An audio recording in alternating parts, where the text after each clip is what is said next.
जय हिंद दोस्तों, सैनिक समाचारों में आपका हार्दिक स्वागत है। सबसे पहले बात करते हैं रोज की तरह हेडलाइंस की। हेडलाइंस में सबसे पहले इंपॉर्टेंट चीज एजीआईएफ का जो ईआई यानी एक्सटेंडेड इंश्योरेंस है उसका क्या है फायदा, वो रिफंडेबल है या उसको कैसे करते हैं क्लेम, उसकी पूरी जानकारी और एक ऑडियो सुनिए जो कि एजीआईएफ में की ब्रांच दिल्ली में हेड क्लर्क साहब थे, उनसे मेरी बात हुई, कुछ मेरे उसमें सवाल थे, उन्होंने क्लियर किया। दूसरी बात कहते हैं, हाँ जी दोस्तों, फौजी एग्रो स्पेस में एक्स सर्विसमैन के लिए भरपूर मौका उठाएं, फायदा क्या लगेगी जॉब, जरा जरूर देखें।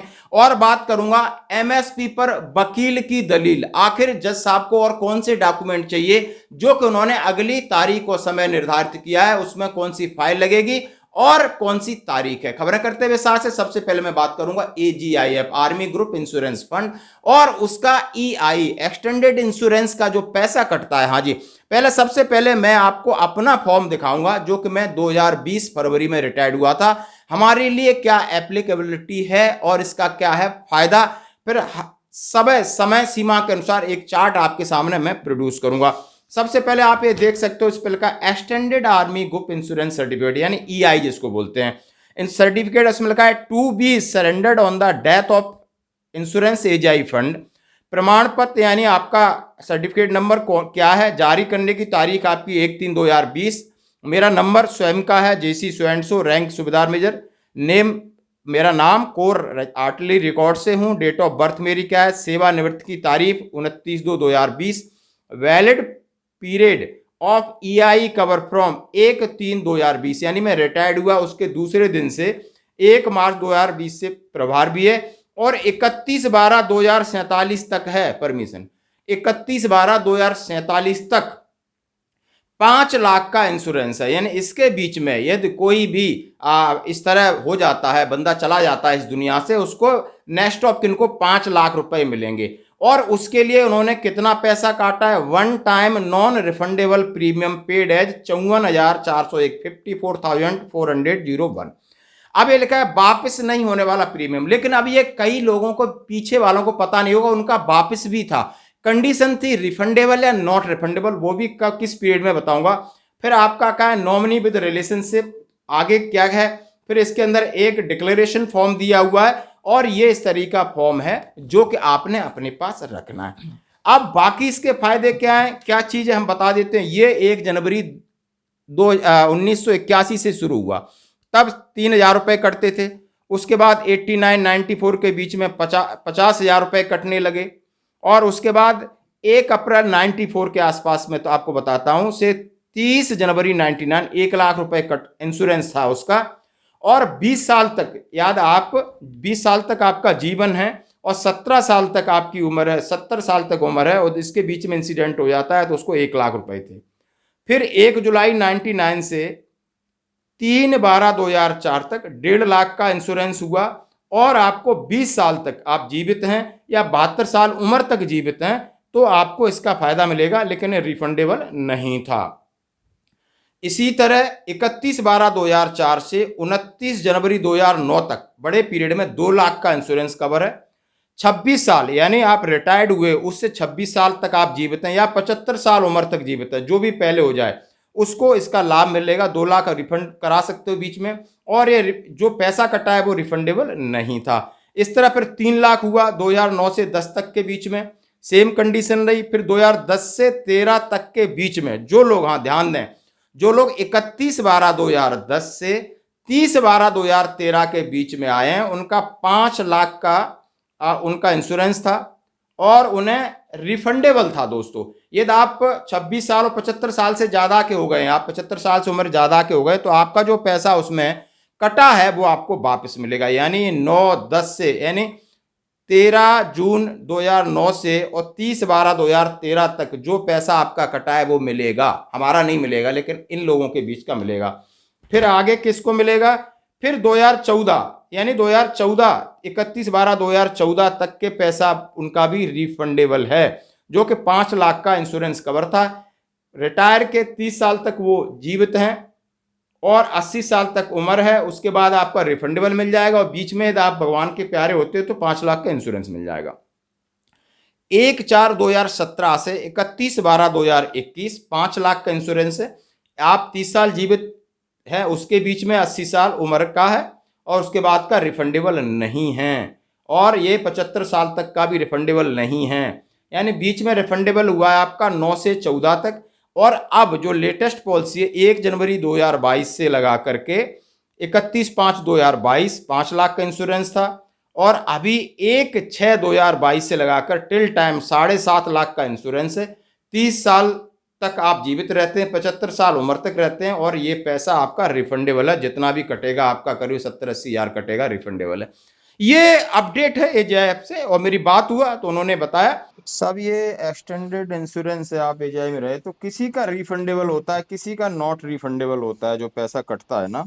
हाँ, ये टाइम टू टाइम है सब, जो है ऐसा है। बीच में 2 साल रहा था, हाँ, अभी इसका रिफंडेबल है। अभी फिर रिफंडेबल कर दिया। उससे पहले बीच बीच में 2 बार रिफंडेबल रहा है, अदरवाइज हाँ मैक्सिमम नॉट रिफंडेबल ही ये रहा है। हाँ हाँ, 2009 से 10 में रहा है, 10 से 13 में रहा है, फिर 14 तक रहा है, बिल्कुल बिल्कुल। फिर 15 से लगाकर 21 तक नॉन रिफंडेबल रहा है, फिर अभी रिफंडेबल कर दिया है ना। अभी रिफंडेबल कर दिया 21 के बाद, 22 से शुरू हो गया रिफंडेबल। हाँ, और इसका जैसे मेरा ही है। अब हाँ, इसमें दिया है कि या तो आपका, जैसे मैं 2020 में रिटायर्ड हुआ हूँ ना सर।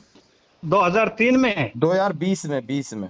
अच्छा, 20 में, अच्छा। हाँ, तो 20 का जो क्राइटेरिया कह रहा है कि अप टू 30 ईयर्स आपकी जो आगे है एज, और और 75 आपकी, मतलब जो भी डेट ऑफ बर्थ के हिसाब से है ना। डेट ऑफ बर्थ के हिसाब से 75 ईयर्स और 30 ईयर्स आफ्टर रिटायरमेंट। हाँ, 30 ईयर्स। लेकिन जब इसने, मैं देखता हूँ वैलिड एक्सटेंड ये दिया है 1/3/2020 से 31/12/2047 दिया है। 31/12/2000। 47, इसमें से उन्होंने लगभग मान लो वही 28 के साथ 27 साल रखा है।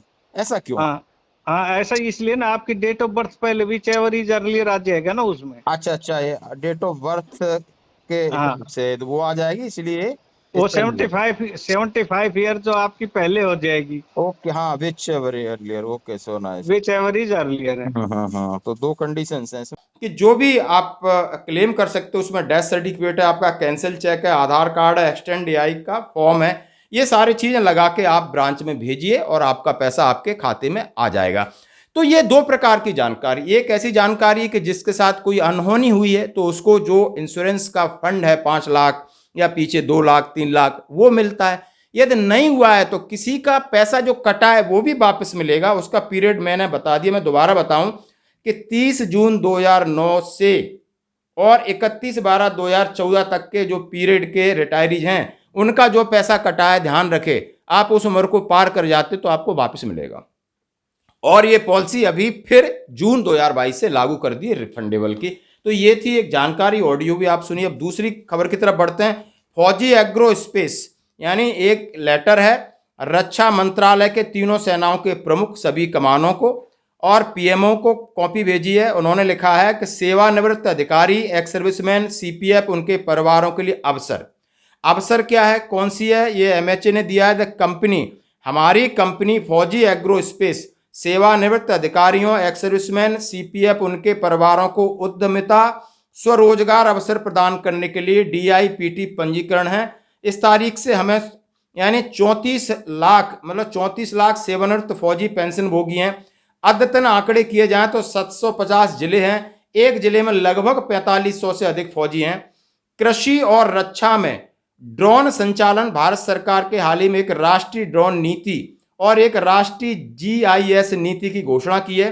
कृषि, स्वास्थ्य सेवा, आपूर्ति श्रृंखला से लेकर रक्षा तक लगभग हर क्षेत्र में उत्पादकता बढ़ाने के लिए योग्य व्यक्तियों द्वारा ड्रोन संचालन की परिकल्पना की गई है। वर्तमान में हम पूरे भारत में ड्रोन योग्य पायलटों, प्रशिक्षकों और ऑपरेटरों का एक नेटवर्क स्थापित कर रहे हैं। हमने ड्रोन ऑपरेटर, पायलटों, प्रशिक्षकों के प्रशिक्षण के लिए सरकार द्वारा अनुमोदित ड्रोन निर्माता, अनुमोदित निजी कंपनियों से शुरू कर दिया है।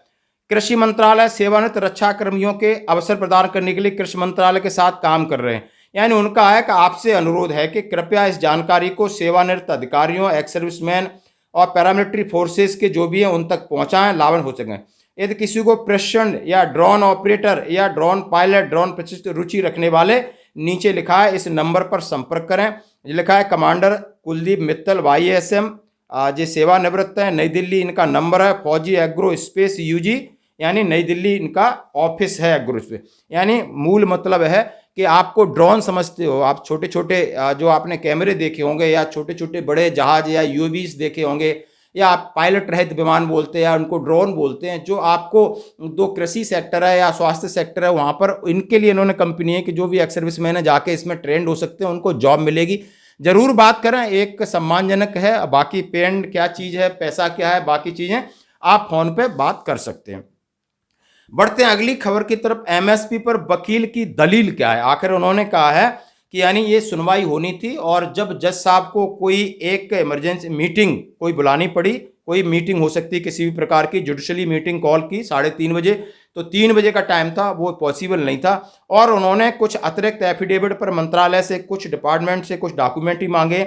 2 वीक का जज साहब ने समय दिया है, तो वॉइस ऑफ एक्स सर्विसमैन है या जो भी एडीसी है या दूसरी संस्था है वो इसके लिए डॉक्यूमेंट प्रोवाइड करेंगे। और इसके लिए समय सीमा यानी 9 अक्टूबर और 3:30 बजे निर्धारित किया गया है। और इसके ऊपर जबरदस्त कोई फैसला आएगा। दोस्तों इस तरह इस मामले को बहुत आसान नहीं होता है कि फौजी पहली बार इस तरह की लड़ाइयाँ अपने हक के लिए लड़ रहे हैं और वो चंदा इकट्ठा कर रहे हैं, पैसा वकीलों को देते हैं और जाके कोर्ट में चक्कर काट रहे हैं। वो भी हमारी तरह ही सामान्य हैं, जेशयू आ रही हैं और हमें उन्हें मोटिवेट करना और हमें उनके लिए अप्रिशिएट करते रहना लगातार। कोई बात नहीं, अगली सुनवाई तक कोई न कोई फैसला आएगा, हमारे पक्ष में आएगा। हमारी एकजुटता का प्रभाव माननीय सुप्रीम कोर्ट के ऊपर भी है, हाई कोर्ट के ऊपर भी है, सरकार के ऊपर भी है, विपक्ष के ऊपर भी है। ये मत सोचो कि हमारी कोशिश नहीं। और जो वहाँ वकील साहब हैं उनका भी आप एक वीडियो सुनिए, वो आखिर क्या कह रही हैं। आज की खबरों बस इतना ही, बने रही हमारे साथ। जय हिंद, आपका दिन शुभ हो, धन्यवाद। हाँ तो पल्लवी मैम नमस्कार। तो आज जो एमएसपी की हियरिंग थी उसका क्या रहा मैम, थोड़ा बताइए हमें। नमस्कार। आज मैटर जब लगा था फाइनल हियरिंग के लिए 3 बजे का टाइम था, लेकिन आज बेंच के पास फिर से टाइम नहीं था। इट इज़ वेरी अनफॉर्चुनेट, लेकिन हमने कोशिश करके फिर से एक छोटी डेट ले ली है। 9 अक्टूबर को 3:30 बजे फिर से ये फाइनल हियरिंग के लिए लगा हुआ है। और वैसे आज ये कंक्लूड हो जाता, क्योंकि यदि हमें सिर्फ एमएसपी के रेट से ही आर्ग्यू करना है, हार्डशिप्स को प्रूव करना है कोर्ट के सामने, तो आज हो जाता ये कंक्लूड। बट आज फिर से कोर्ट के पास टाइम नहीं था, हमने रिक्वेस्ट किया और एक शॉर्ट डेट ली।